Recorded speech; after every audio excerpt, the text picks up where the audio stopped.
Hello friends, ഇന്ന് നമ്മൾ ഉണ്ടാക്കാൻ പോകുന്നത് ചൂടത്തോരൻ. ഞങ്ങളുടെ നാട്ടിൽ ഇതിന് ചൂടയെന്നാണ് പറയുന്നത്. നിങ്ങളുടെ നാട്ടിൽ എന്തോ പറയുന്നതെന്ന് വെച്ചാൽ കമൻറ്റ് ചെയ്യുക. അഥവാ നെത്തോലി തോരൻ.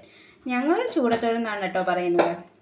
ഇത് നമുക്ക് ആവശ്യമുള്ള സാധനങ്ങൾ: നല്ല ഫ്രഷായി കഴുകി വെച്ചിരിക്കുന്ന നല്ല ചൂട കേട്ടോ, നല്ല വലിയ ചൂടയാണ് കിട്ടിയിരിക്കുന്നത്. അതിന് വേണ്ട അരപ്പ് നമുക്ക് നോക്കാം. അരപ്പ് ഞാൻ നേരത്തെ തയ്യാറാക്കി വെച്ചിരുന്നു. അതിലാവശ്യമുള്ള സാധനങ്ങൾ: തേങ്ങ, കാന്താരി മുളക്, ചുവന്നുള്ളി ആവശ്യത്തിന്, പിന്നെ മുളക് പൊടി, മല്ലിപ്പൊടി, ആവശ്യത്തിന് അല്പം മഞ്ഞൾപ്പൊടി. ഇത്രയും കൂടി ഞാൻ ചെറുതായിട്ടൊന്ന് ചതച്ച് വെച്ചതാണ്. ഇത് നമുക്കിതിലേക്ക് കുടഞ്ഞിടാം. ഇതിലേക്ക് ഇടാം. ഒരുപാട് അരഞ്ഞു പോകണ്ട കേട്ടോ അരപ്പ്. ചെറുതായിട്ട് ചതച്ചെടുത്താൽ മതിയേ. അരപ്പെല്ലാം ഇതിലേക്ക് ഇട്ടു. ഇനി ഇത് നമുക്കൊന്ന് തിരുമ്മിക്കൂട്ടാം. നല്ലതുപോലെ ഒന്ന് തിരുമ്മി പിടിപ്പിച്ച് ഇനി അല്പം ഉപ്പിട്ടാം. ഇതിന് ഉപ്പിടാം. ഇനി നമുക്ക്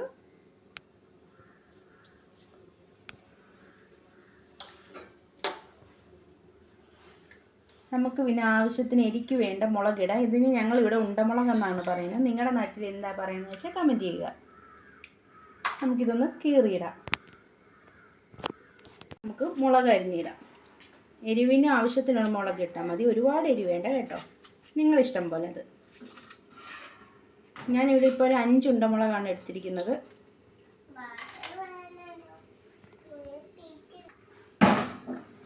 ഇനി ഇതിലേക്ക് നമുക്ക് അല്പം വെളിച്ചെണ്ണ ഒഴിക്കാം.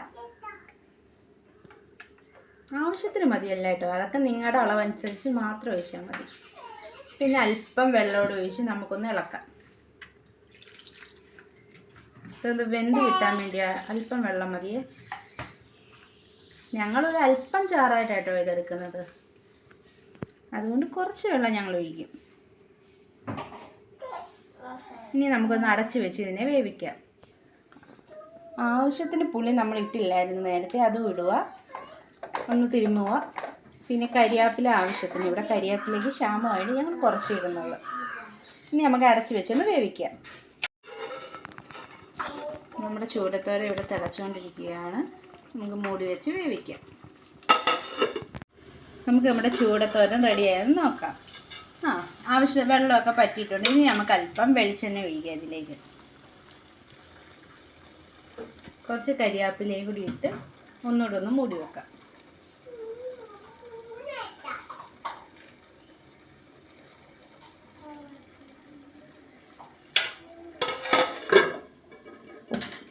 ഉപ്പുണ്ടോയെന്നൊക്കെ ശ്രദ്ധിക്കണം കേട്ടോ.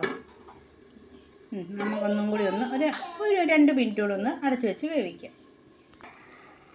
നല്ല മണമുണ്ട് കേട്ടോ, കരിയാപ്പിലയുടെ എല്ലാം നല്ല വെളിച്ചെണ്ണയുടെ എല്ലാം നല്ലൊരു ഫ്ലേവർ വരുന്നുണ്ട്.